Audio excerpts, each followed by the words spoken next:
اللہ تعالیٰ فرماتا ہے فَأَرْسَلْنَا عَلَيْهِمُ الطُّوفَانَ وَالْجَرَادَ وَالْقُمَّلَ وَالضَّفَادِعَ وَالدَّمَ آیَاتٍ مُفَصَّلَاتٍ 5 قسم کے عذابات آئے. وہ نافرمانی کرتے تھے، عذاب آتا تھا. آپ کو میں بتاؤں کہ اللہ نے ان کو نعمتیں بھی بے حساب دیں. بنی اسرائیل کو جو نعمتیں تھی، پتہ ہے کہ جب وہ چلتے تھے تو آسمان کا ایک ٹکڑا سایہ بن کر کے چلتا تھا کہ انہیں دھوپ نہ لگے. ان کے ناخن بڑھتے تو خود سے نیت کر لیں تو صاف ہو جاتے. کپڑے اگر میلے ہوں تو صبح سو کر اٹھیں کپڑے صاف ہو چکے ہوتے. کوئی محنت کرنی نہیں تھی. اور کھانا بھی کیا جنت سے اترتا تھا، من و سلوا، جنت کا کھانا اترتا تھا. فکر کس چیز کی تھی؟ ٹینشن کیا تھا؟ نہ کمانا ہے نہ محنت کرنا ہے. لیکن باوجود اس کے وہ قوم بڑی نافرمان تھی. اللہ تبارک و تعالیٰ کے احکام کو ٹالنا، رد و بدل کرنا ان کی عادتیں تھیں. جیسے کہ اللہ تبارک و تعالیٰ نے اس قوم پر سنیچر کے دن شکار کرنا حرام فرما دیا. سنیچر کے دن وہ لوگ شکار نہیں کر سکتے تھے. تو یہ قوم کیا کرتی؟ چالاکی کرتی. مچھلی شکار کرنے کی عادت تھی تو جمعہ کو ہی جا کر کے جال لگا دیتے تھے اور اتوار کو جا کر کے جال لے آتے تھے جس میں پھنسی ہوئی مچھلیاں سنیچر کو پھنستی تھیں.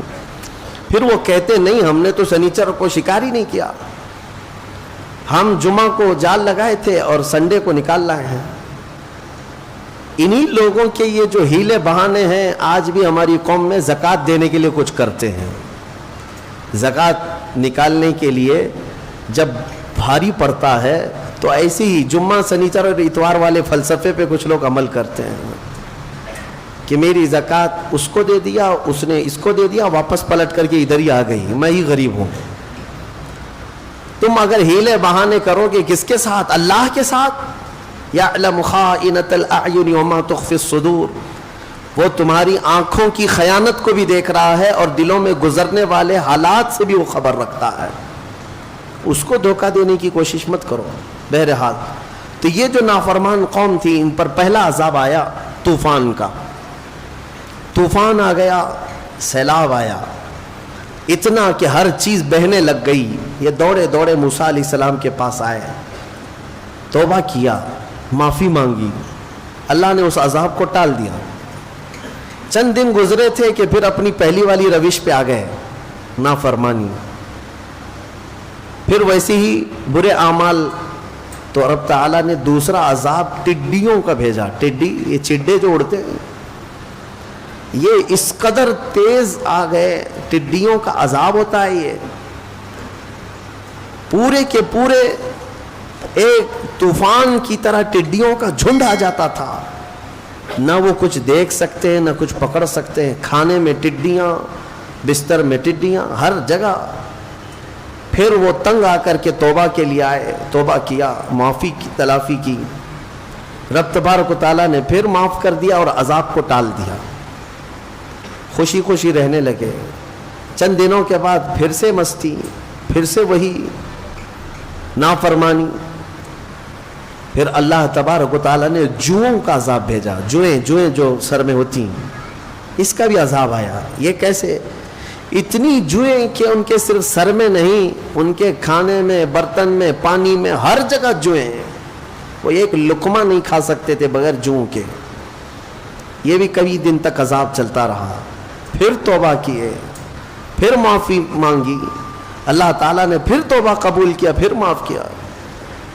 چند مہینے گزرے تھے کہ پھر نافرمانی کیا. پھر اپنی پرانی روش پر آئے. تب رب تبارک و تعالیٰ نے مینڈکوں کا عذاب بھیجا. میں گنا رہا ہوں، آپ توجہ چاہتا ہوں. مینڈکوں کا عذاب ایسے کہ اس قدر مینڈک بھر گئے بستی میں کہ ان کے بستروں پر، ان کے برتنوں پر، ان کے کھانے میں، ان کے پانی میں، ان کے سونے میں، ہر جگہ مینڈک. کوئی بندہ اگر سوتا تو اس کے چہرے پر مینڈک سب چڑھ جاتے تھے. یہ عذاب تھا. دور ایک مینڈک کو دیکھنا اور ہے، لیکن سونے کے وقت 100 مینڈک تم پر چڑھ جائیں تو یہ عذاب ہے. عذاب ہے، کیا کر لو گے آپ؟ پھر وہ آئے. یہاں تک کہ روایتوں میں بتایا گیا کہ وہ